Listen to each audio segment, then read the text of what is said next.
Manx Radio Podcasts, powered by Shaw. Well, hello and welcome to this week's Countryside Podcast with Kiri Kermode and myself, Simon Clark.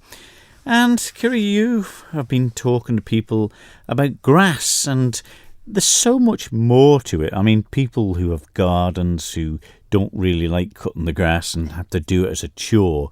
It's such a fine art in the world of farming when you're growing it for for animals and stock, isn't it? Oh, it certainly is. It's absolutely vital for the milk production or beef production, and also getting the right types of grass, the different species that grow the best and suit the soils here on the Isle of Man. It's not an easy task. No, and people who are on the Isle of Man can get vast rewards as well. Not sure if there's much money involved. Absolutely. But there are lots from the Isle of Man Grassland Society, isn't there? And there's so many different sections involved. Well, that's right. It's not just silage. It's hay. There's the best contractor, the best managed beef and sheep farm.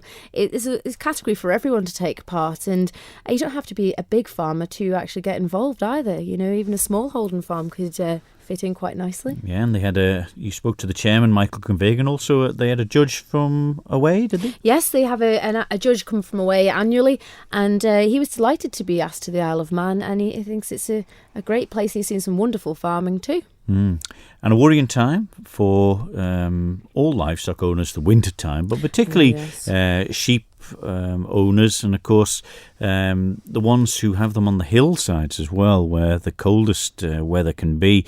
I went and spoke to Anna Carouche from Mackald, who farms a lot of sheep out the plains of Mackald area, and of course a lot of it stretching out to the hills around the Mountain Road and North Brule and places. And well, touch wood, we've been a little bit lucky this year with the weather, but to find out, I found out from Anna the trials and tribulations and the ups and downs of looking after sheep on the hillside. But this snow is absolutely dreaded by everyone, certainly up on those hills. Sneachta. And also eggs we've got. We're not going to eat them here live on the programme. No, but it's a very popular diversification on many farms at the moment, and Jackie Farragher has been one of the longest established egg producers, and it's lovely to see her free-range hens scratching about in the paddocks up at Ballasur there in Andreas, and what a great little business. It is. So here's Countryside with all the details in full. Manx Radio's Countryside is brought to you by NFU Mutual.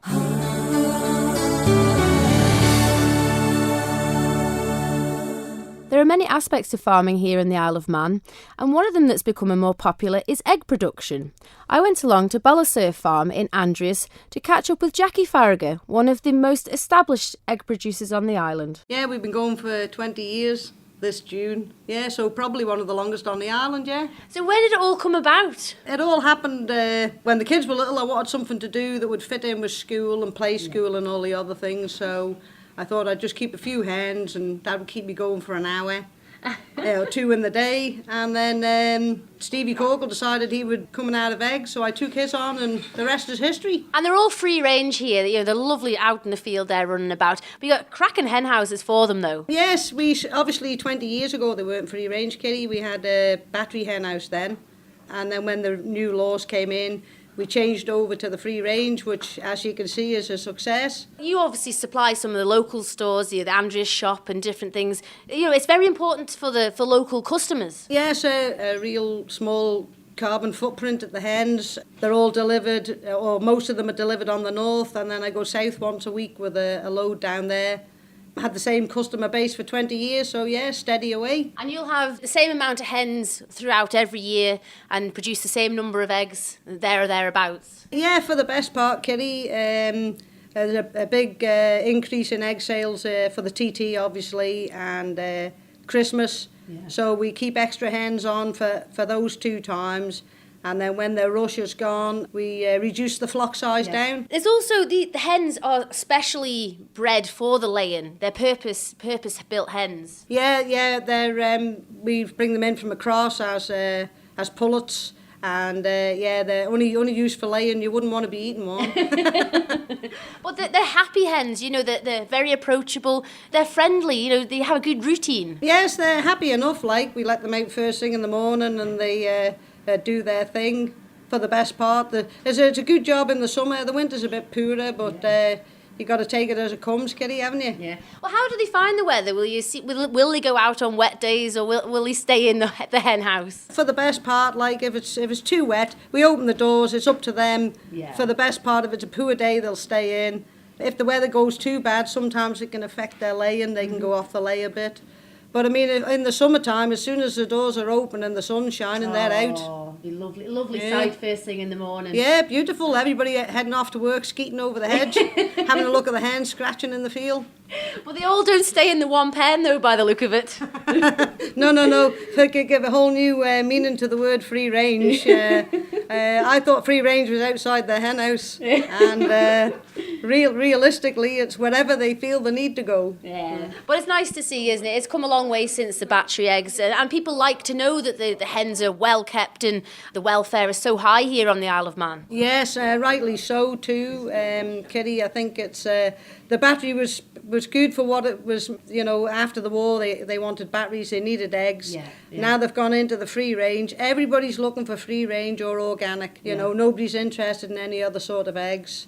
And yes, the Isle of Man is a good place. Nobody has to travel far for an egg, do they? No, this is it. But also, you test for the salmonella, you know, on a regular basis. They give us a shout and they come up and take a couple of boxes of eggs, different sizes, different days old, and they test them, and then you wait, get the results back. You know what it's like, Kitty, 20 pages, and it's the back page tells you you're salmonella free. But it's absolutely vital, especially when you have cheap imports in some of these major supermarkets. If you're buying a local egg, you nearly always drive past the farm that it was produced on. We can't compete with the price. The shipped in eggs are shipped in from where, who knows, you know, maybe even mainland Europe.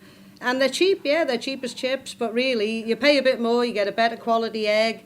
You know that the health status on the Isle of Man is really, it's fantastic. But you've had a few quirky ones over the years, a double shelled one and a triple yolk. Yeah, I think that anybody who's in egg production will tell you that they get some funny things. We've had a triple yogurt, which we all sat looking at frying in the pan and then decided to take a picture. And another one that Leslie smashed open, and when he smashed it open, inside it was a complete egg. So, Goodness me. Yeah, God knows what happened there. But these hens, they lay a regular sized egg every day for you. You know, the different sizes, small, medium or large, but you tend to stick to the larger ones. Yeah, the demand is for the large, Kitty. The mediums are a bit harder to get shut off, but you know you've only got them for a certain amount of time where they're laying them. As soon as they move on to the large eggs, you don't have a problem getting rid of them. The small eggs, medium, and then obviously large, but yeah, it's the large everybody's sorting after. And also, you'll feed them specially produced pellets or grain for the production of these type of eggs. Yes, we have layers pellets, which is obviously shipped in like everything. And through the Isle of Man farmers, they deliver it down every week for us. And you wouldn't believe how much a hen eats, Kitty. Recently, they had the major problem in the UK with the avian flu. Has this affected us here on the Isle of Man? Well, DEFRA were hot off the mark and informed us when the avian flu broke out in the UK, in Europe and onto the UK. Yeah. And they're really good. So we're not actually in the flight path of the migrating birds, but we did keep them in for the first week or so, but there comes a time they've got to be let out. It's a difficult one to judge, but obviously it has no effect to humans whatsoever. It is just to the poultry themselves. Yes, it is just to the poultry, Kitty, but I think sometimes the best thing about the Isle of Man is its location, and I think hopefully, fingers crossed, it'll skip past us. With all the luck in the world anyway. What's the plans for the coming years? Are you going to carry on selling from the farm gate in the local stores? Have you got any other ideas? No, just steady, really. I don't think that the kids are much interested in the Almaden scratches, but it's got to be. I don't mind the hens. It's a little bit of income, isn't it? You know, and it gets me out off the farm and out round visiting different people and one thing and another. But yeah, it's just nice to keep it as it is, Kitty. Yeah. And that's it. And local people are good to support you, and that's the main thing. Yeah, I can't praise the locals enough. The local stores, like I say, same customer base for 20 years. People coming back time and time again to the gate, and yeah, without them, Kitty, I wouldn't have a business.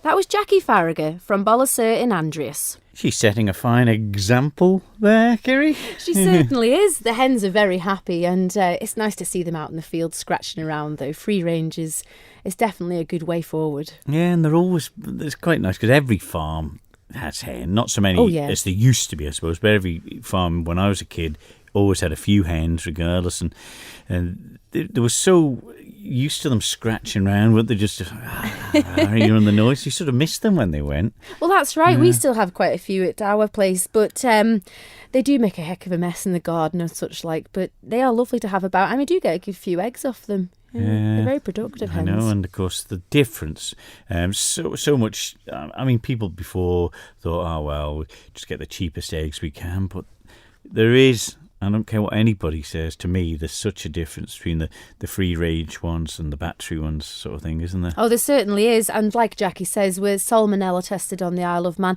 You know, we know exactly where these eggs are coming from, especially from the farm gate where they're produced. It's nothing nicer than local. No, battery ones tickle your tongue when you put them on, don't they? Well, sheep, you know a lot about that, Kiri. Not so much on the hillsides, though, are you? No. And a bit of the shelter where you are. But Anna Carouche from Mackeld, she's got a lot of sheep and a lot of land up the north of the Isle of Man, and quite a bit of it is on the slopes of North Barrule and round the mountain road side of the TT course. I popped along to have a word with Anna to find out particularly how things have been going at this time of year, high up on the hills.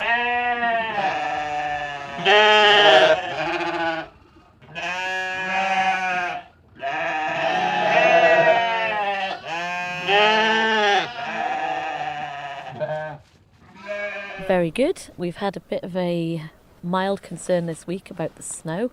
Fortunately came to nothing. We put lots of hay, feed blocks out on Wednesday up on the mountain road, and relieved to have not had anything come of it. But you've been the victim, I suppose, in the past where the forecasts have said, well, there probably won't be any snow, and there isn't, so maybe it's best to be prepared. Yeah, we take any snow forecast quite seriously. Obviously, 4 years ago, 2013, we were all caught out, forecast a lot of rain, and it came as 2 days of snow. Hopefully that's a one-off event that we'll never see again. We're still not quite stocked up again since that snow, actually. Lots of sheep that we imported, they were strong, healthy sheep, but they haven't taken to our hills very well. So we had to bring some of them down to the lowland again. Is it tough with different breeds, or is it just the same breeds depending on what their sort of genes are used to, maybe? Yeah, I think so. If touch wood, we'll never have anything like that again. But I would say we would have been better to breed up from what stock we had left rather than import. I think just the different ground, possibly a bit wetter here than where they came from in the north of England, possibly the tick challenge. We had, because they had to do 6 months quarantine when they were imported, the move from the lowland onto the hills was a challenge for them as well. So it was lots of challenges, and some of them coped and some didn't. So. Well, what can you do? We'll look at the worst case scenario. Probably snow is the worst one, is it? Yeah. For example, last year it was very wet, dreadful wet winter, very hard on the lowland sheep, but the hill ewes actually coped quite well. I think the lowland, the ground tend to get muddy, churned up. They were just wet and muddy all winter, whereas the hill ewes, free draining, didn't worry them too much. And then this winter, all the sheep have had an exceptionally good winter so far. It's been amazingly dry, mild, and perfect for sheep. As the shepherd, I suppose that makes it a bit easier on your own body. Yeah, it certainly does. As this time last year, I couldn't bear another day of rain, but everybody seems a lot happier this year. Yeah. And that's one of the things, I suppose, the general public who have nothing to do with it don't really grasp, that you can't sit in the house with the central heating at 30 degrees thinking, the sheep will be all right tonight, when there's bad weather forecast. You've just got to do it, haven't you? Yeah, it's all weathers. Particularly on the hills, it's a way of life that can't really change that much. You've still got to gather those hills, can use quad bikes on certain areas, but lots of it is so steep it still is walking with a dog and a crook, and we improve and modernise where we can, but it is a very traditional way of life, and the weather is a big part of it. So it's very labour intensive when we're working on the hills, which again I think lots of people don't grasp. When we go and gather, particularly when there's lambs in the summer, we need probably 5 people, maybe 3 or 4 in the winter when there are no lambs around. And that biggest hill, we do it over 3 days because it's too much for the dogs to get it all in one go. It's a long job. Would you go up on your own? No, certainly not. Just the area, and you need a lot of people to cover the ground. And then when those hill ewes are in, any work is quite a big job just because of the numbers. So, for example, shearing or weaning, anything like that, it needs a lot of help. And finding help actually can be quite difficult because there's lots of people keen to drive tractors, but there's not so many people keen to walk about the hills chasing sheep. Do you know all the different dangers and gorges and ditches up there by now, or is there still places you get to and went, wow, I didn't notice that was there? Yeah, that can happen. A few years ago, actually, I found a telegraph pole on the top of Barrule, so it's funny how you can trip over something that you've never seen before. No idea how that ever got there, but you find little old crofts and stone pens and kind of things like that you just haven't stumbled over. In cases of bad weather, when you do have to go up there, I mean, have you got contingency plans? You got the tent strapped to the back of it, or you got any little hides that you know about where you can sort of go in the dire case of emergency? Yeah, I have. In 2013, I did consider that if needs be, we could break into the marshal's huts on the mountain road, as it deteriorates so quickly that while we're up there, it was getting to be a struggle to get home, but we did. And contingency-wise for the sheep, if we, like this week, we considered whether we needed to gather, bring them to lower ground, get feed out to them, but we decided that there wasn't enough of a snow forecast, any risk to justify that gather. What about if it is forecast? Do you bring a bit more food up for them, or is it a pointless task in a way? No, this week, for example, we knew it was going to be a cold week, and just in case, we did put hay up the mountain road, so the sheep were all well fed, just in case the road did get blocked. Which it's not that unusual for the road to be closed. We've been a few times the last few years where it's been drifted across. So we're always prepared for that to happen. And how many have you got up there to the nearest 5? We're about 1,800 at the moment on 3 different blocks. Right, so it takes a bit of looking after, and like we were saying about before, it's just not a job where you can throw a bit of oats out like hens and things like that and forget about it, is it? No, certainly not. They're pretty smart. Like this week, a lot of the ewes had come down lower, so they knew that the weather was going to be bad, and those below the mountain road can obviously get a lot lower than those that are above the mountain road. But they know where the shelter is, and they know how to look after themselves quite well. So have you been spoilt with the last few recently decent winters then? We have, yeah. The last year, the lambing was actually down a bit because the weather at tupping time was so bad. The tups had a tough November in the rain and December. The cold affects them too. They didn't much fancy any romance, so we had a few less lambs weaned September this year, but they've had an exceptionally good tupping season this year. The tups have hardly had rain on them, so hopefully that'll come through in the lambing this spring. So you're not ready to throw the towel in and pack up and sell all the sheep yet? Well, it's a very challenging time at the moment, and we certainly are considering cutting back. We struggle. The lamb price here has been between 72 and 82% of the UK, and we can't carry on producing below the cost of production. So it's a fine balance because we want to manage the hills and we want to maintain that heather for the public benefit. It's a rare habitat, but we can't continue to do it for so little. So tough decisions to make. There we are, Anna Carouche, who farms a lot of the hills up the north of the island, around the Mackle area, with the sheep up on the hills, and just sort of the difficult time of year, with the weather we've had or was predicted and the weather we've had in the past. It's such a worry because it's such a big area, and as she said, so much of it is difficult to access straight away. You've got to go such a long way round places, haven't you? And I suppose it can be very dangerous with all the gullies and gorges amongst it as well. And I suppose you've got to know your way around, haven't you, really? Experience counts, I think. Absolutely.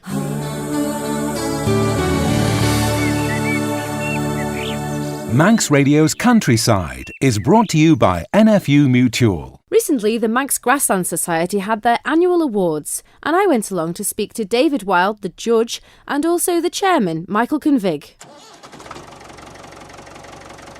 The judge has been over, David Wild from the UK, and we've been going around 9 farms and looking to see who has the best clamp silage. But it's not just silage though, Michael, you also have other range of competitions within this one. Yeah, well there's big bale silage, there's hay, there's also grassland management, so there's a little bit in it for everyone, and we would welcome anyone to take part if they ever wanted to. And also, it's not just all about the grass or the plant, there's also the contractors that actually do the work as well. You've got prizes for them as well? Yeah, we have a prize for the best contractor who makes the highest analysed silage of the year. So yeah, he gets his very own trophy as well. But it's very difficult to get the contractor when you need him, I imagine. Everybody we want to do it at the same time. Yeah, well that is a slight issue, but then there's other people, they do their own silage, so that makes it easier. So yeah, but generally everyone sticks to the same queue as they do every year, so you've got to wait your turn. And has it been a good year generally? Has David noticed a good trend with the farms he's visited? Yeah, we've seen some really good silage, some nice tidy pits, and it'll be interesting to see the results. And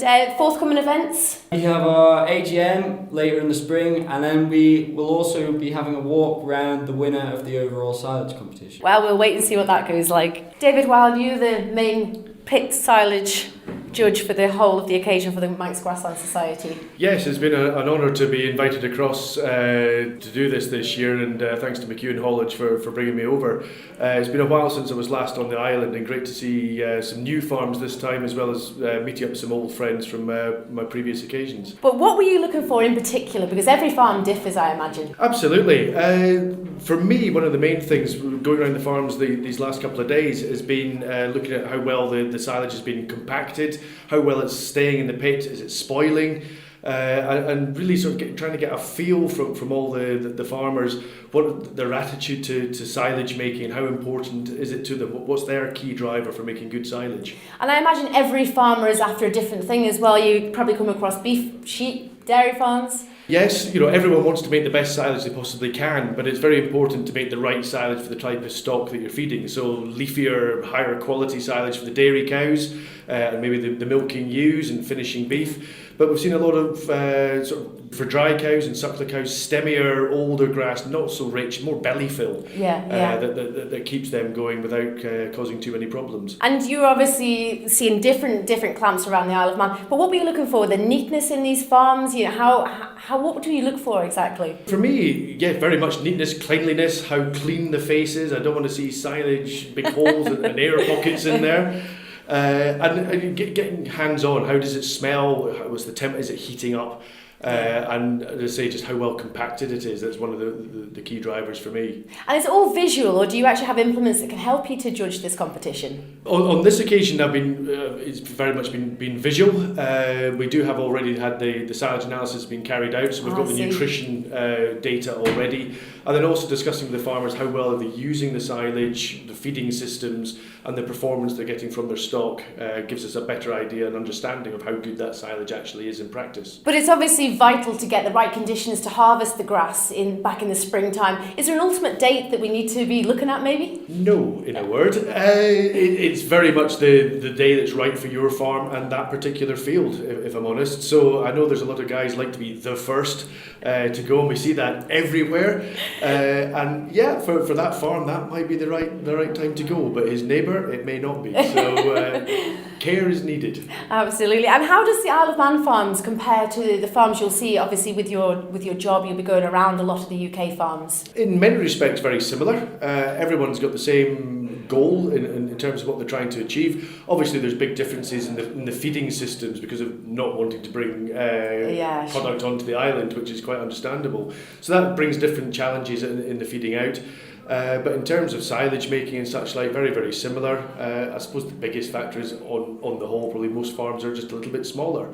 But ultimately that makes no difference to what we're doing just now. Has it been mainly dairy farms that you visited here on the island? No, we're quite a good mix of beef and dairy, so we're seeing all stock. And silage pits, they all often have like different styles. There's some with concrete walls, some with earth banks. Does this make a marked difference on the results? It can do, more in terms of what we see down the shoulders of the clamp, where we can get quite big differences in the consolidation, how well it's been compacted, because of how close to the edge of a concrete wall will somebody dare drive. Yeah, sure. So we do tend to see some better results on the sort of sloped walls, whether they be earth bank or concrete. If they're sloped, we tend to get slightly better compaction there than on a vertical wall. And is it mostly grass silage, or will there be whole crop as well? For the purposes of this judging, it's just been grass silage, but the principles are the same for whole crop, or to be honest, any forage crop that we're putting into a clamp.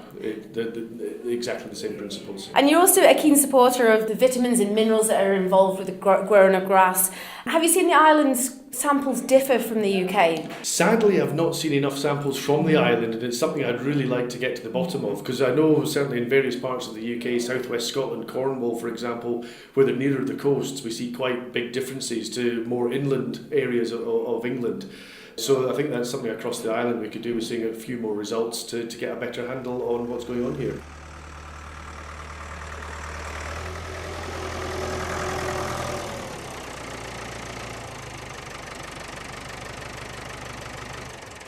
That was David Wild, the judge from the Manx Grassland Society's awards, and Michael Convig, the chairperson. You wouldn't believe there were so many awards involved in the grassland, would you? Well, this is right. They have a competition for pretty much every form of production now, even down to the best contractor that actually reaps these crops for them. It's a really, really good organisation to be involved in.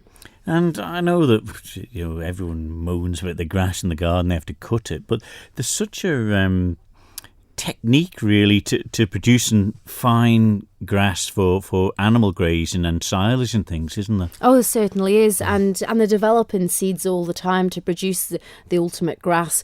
But a lot of work goes in to producing this grass, but from the ploughing to the cultivating to the actual getting the fertiliser balance right, and also the harvest of it.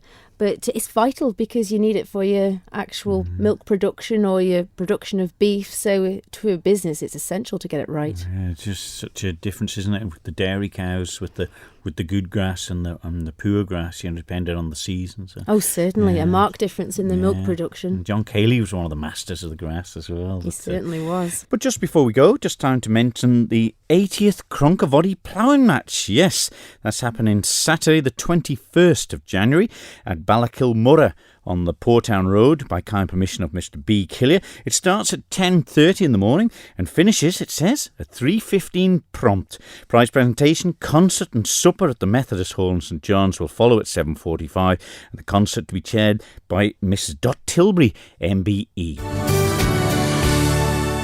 Manx Radio's Countryside is brought to you by NFU Mutual. There we are, this week's Countryside. Eggs, sheep. So we've got the eggs and the bacon.